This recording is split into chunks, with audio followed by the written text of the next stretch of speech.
Hello Camilla, thank you so much for being here today. We're very grateful to have you. It's lovely to be here, thank you. So thank you for coming in. If I look down, by the way, I'm just looking at some questions and some notes for the topic today. So before we start, can you just tell us a little bit about who you are, what you do, why you do what you do, because we'd love to learn more. Oh yeah, thank you so much for the opportunity. I'm Camilla Fone. I run a nutritional therapy clinic in Sevenoaks-based Especially Health, and from home. And I'm really passionate about getting people back into connection and rhythm with nature first. And what inspired me originally was my own personal story. So 11 years ago, my son died very suddenly and unexpectedly.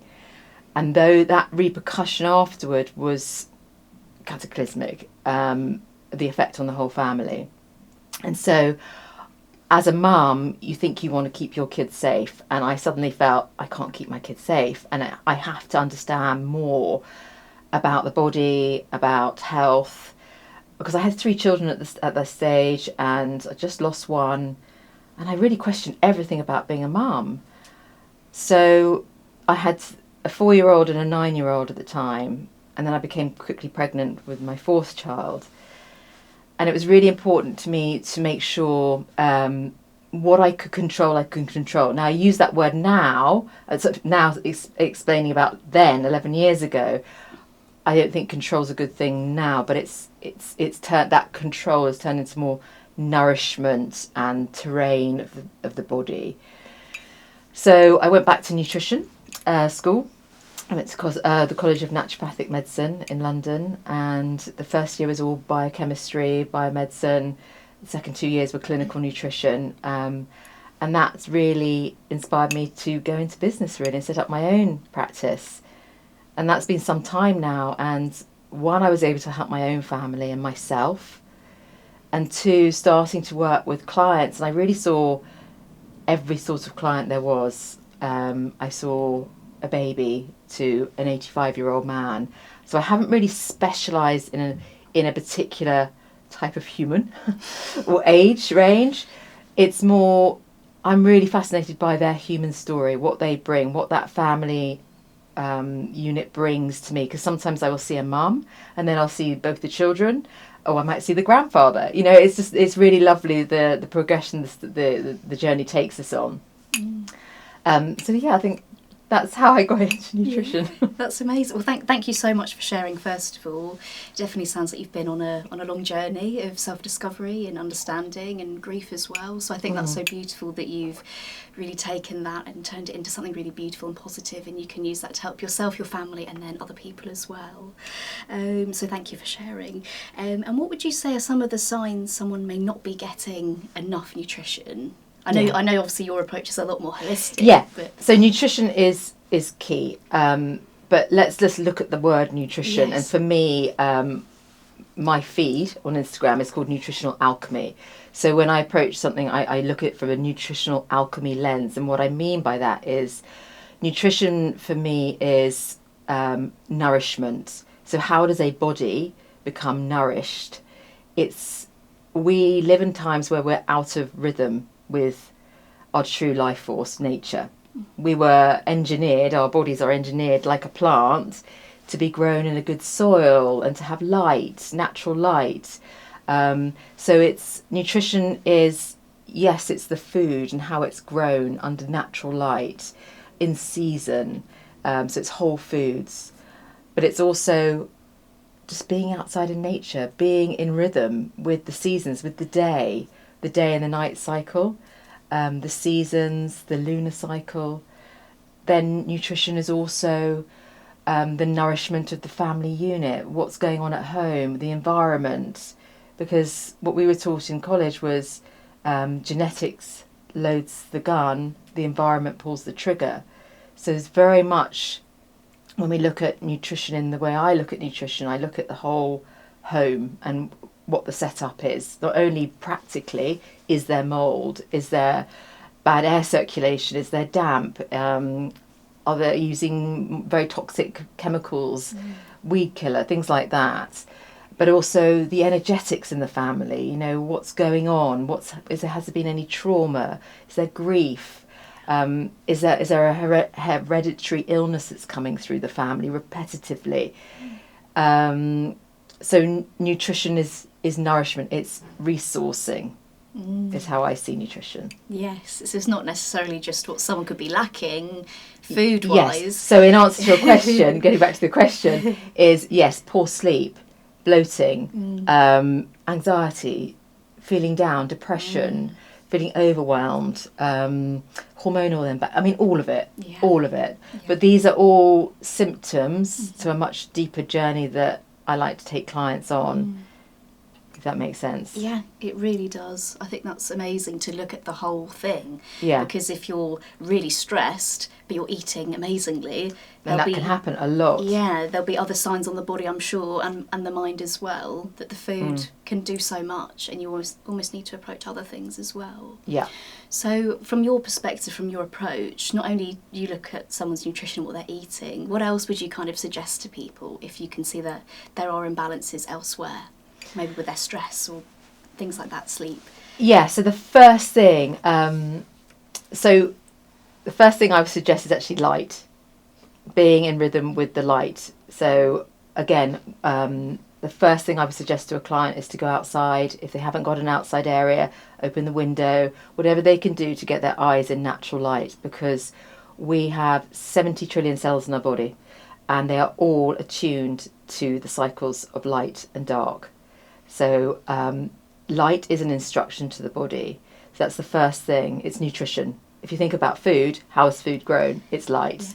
And those colours are different light frequencies. So it's really important. So that's the first thing people can do, is get outside or open a window to get that natural light in naked eyes. No sunglasses, no contact lenses, no glasses. Just for that time, just to be safe. Obviously, if someone's got really an issue with their eyes. But as much as they can, get that natural light in the eyes. And then the other thing is what they're eating, obviously. And then the environment. Just being, when I do a little sort of exercise when they first see the light, is make a cup of herbal tea, not start the day with the coffee, to get things going. Because actually you'll get things going from just seeing the natural light. That stimulates our hormones, our neurotransmitters, our cortisol rising. We need that light in the morning, and I do a couple of courses online about going into more depth about that. But that's the first thing I would suggest. Okay. Is light is key, and then throughout the day having light breaks, and then the evening dark. Yeah, because again our digestive enzymes come online when there's light. They decrease as the day goes on, and in the evening, that's why I say to people, try and eat early in the light if possible. It's not so easy in this where we are in the UK in winter. Yeah, but as close to possible, because in the darkness we don't necessarily have the enzymes to break down the food, and that's another whole story to why people aren't digesting food. It all, you've heard the saying, it all starts in the gut. Well, it doesn't necessarily all start in the gut. It starts somewhere out in the field, but it comes into the gut, and we can start by giving ourselves the best opportunity with light. Because my next question was going to be, what would you say are 3 mistakes that people are making? And I guess you've answered that really, like if they're not getting enough light, if they are starting the day with coffee, things like that. Yeah, and it is very individual. But I think people overcomplicate things. They see food as calories in, calories out. I see food as light, as information for the body. So it's about what that whole food looks like. What is its story? Are you eating in season? So it is seasonal, it's timing. When are you eating it? And not just having not having the coffee in the morning, but, and this is a real bone of contention with a lot of women in particular, it's having a breakfast at a good time. So within an hour of waking is when we really should be biologically, a lot of us should be eating around then, because it's a circadian signal of safety and nourishment to the body. And most of us, when we don't get that, we do release cortisol, and then obviously that leads to stress, anxiety, weight gain, That's so interesting. So would you say, what else are some really important things to you? Obviously you've mentioned the light and the whole foods. Are there any other things that you would say are really important for someone's daily routine? Well, again, it's very individual, but in general, 3 good meals a day, and the plate with a good, as much as you can afford, the good enough quality of protein, whether that's plant protein or animal protein, but like palm size portion of protein with some healthy fats. Fats should not be demonized. Again, every cell membrane has a fat phospholipid layer on it, and we need that fat. Our brain is 60% fat, so we need those fats they are integral to our health. And then looking at the carbohydrates, which aren't just the bread and the pastas, they are the vegetables. People forget that. And then people have very strict diets on the keto or carnivore, and that's an individual conversation for that client. But I like to have a plate which is very balanced, because it's all about coming back into balance. If you think about homeostasis, it's all about coming back to balance. But we never stay in balance. We're always knocked off balance. And balance you could see as life stages. It goes back to rhythm. What we need in different life stages is going to change, and that's the flow of life. It should be allowed to flow. It should change. So those questions are difficult when it's generalised, because it's hard to generalise. But a plate should have a protein, a good fat, and maybe some complex carbohydrates. So how would someone know what diet is right for them, would you say? Because as you said, there are so many different diets out there, and it is such a personal thing. Yeah. How would you know what you need, if that makes sense? Again, it goes back to nature, I believe, and eating in season, as local as possible, and just remembering that plate and how it looks with the fat, the protein, and the complex carbohydrates, which break down slower, and the fibre. Fibre is really key as well. So repeat the question again. I'm already off. No, am I on point? Yeah, that's perfect. Yeah, it was just how we were saying that there's the carnivore diet and keto. Yeah. So people will.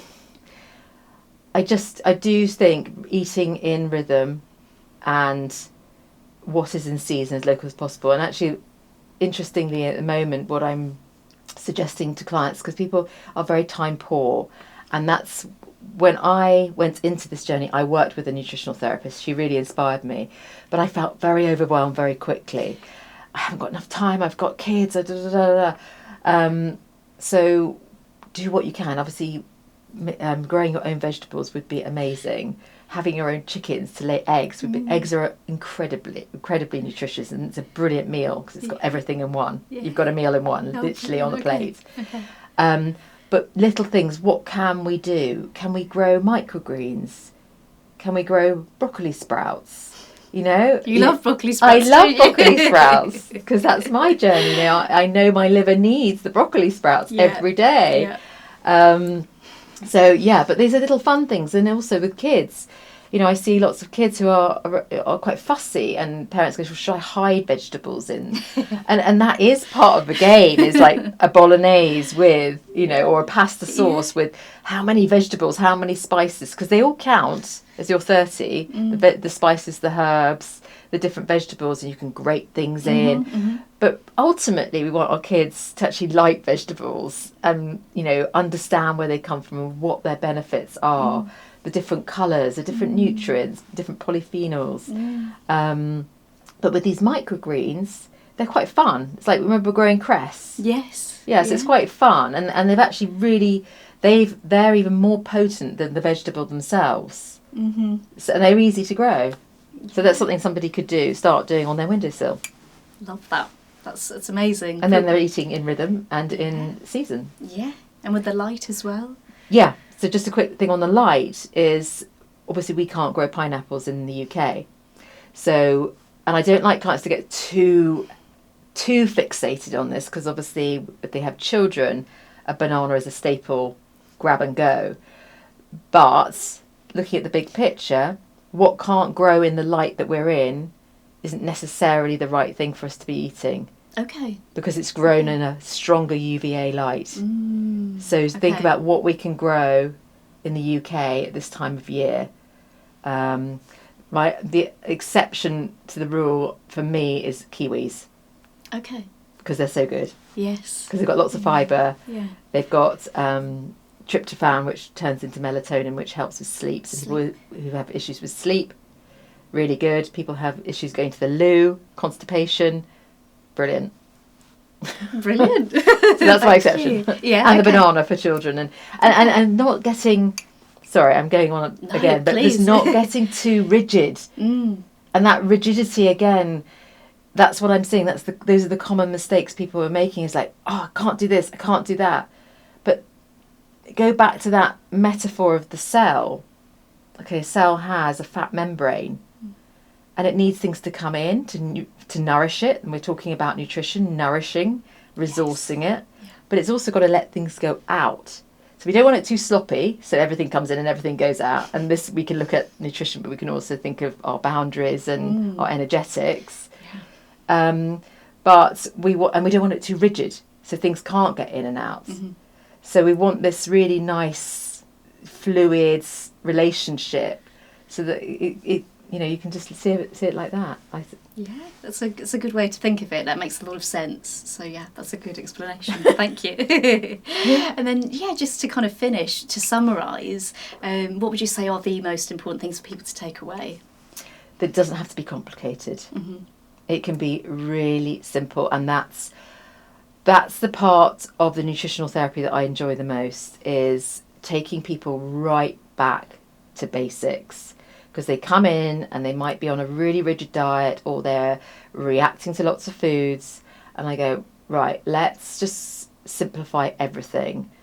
Let's look at your supplements. Yes, they can be helpful, but a lot of people just go on Instagram and they pick what they have no idea why they're on it, but because some superstar's on it and whatever. So it's going back to, what's your lifestyle? I take a very detailed intake form and a diet diary and lifestyle. So it's important to match what I'm going to say to their lifestyle, otherwise they won't do it. But it's really key things. Get up in the morning, and there are all the things about journaling and stuff like that, and lots of things you can do, but people are very time poor.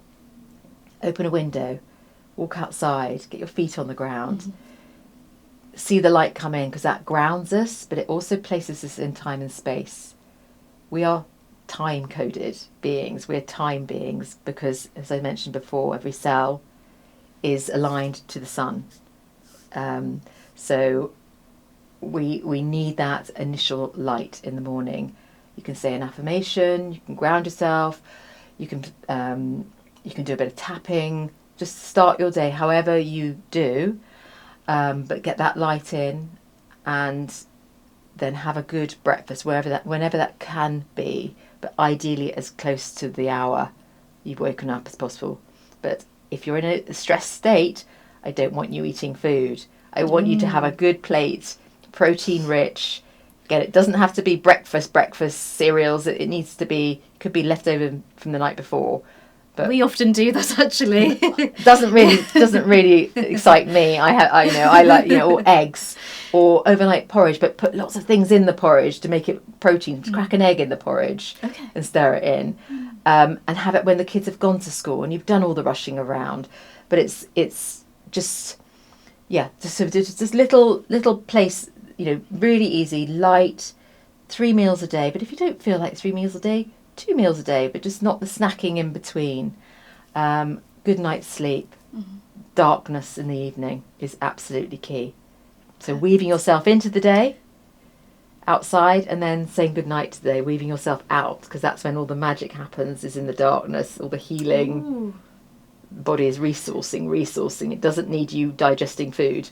It takes it off what it's supposed to be doing, which is healing. Okay, perfect. That's great. Thank you so much, Camilla. I've got so much more to say, but yeah. We'll do more. We'll do more chats.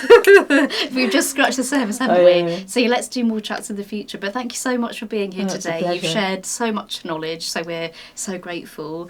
And what we'll do is we'll link your all of your links, your Instagram and website and everything, just so people can find you. Thank you. Thank you very but thank much. you so much for coming in. Thank you. Thank you, Thank Rosie. you.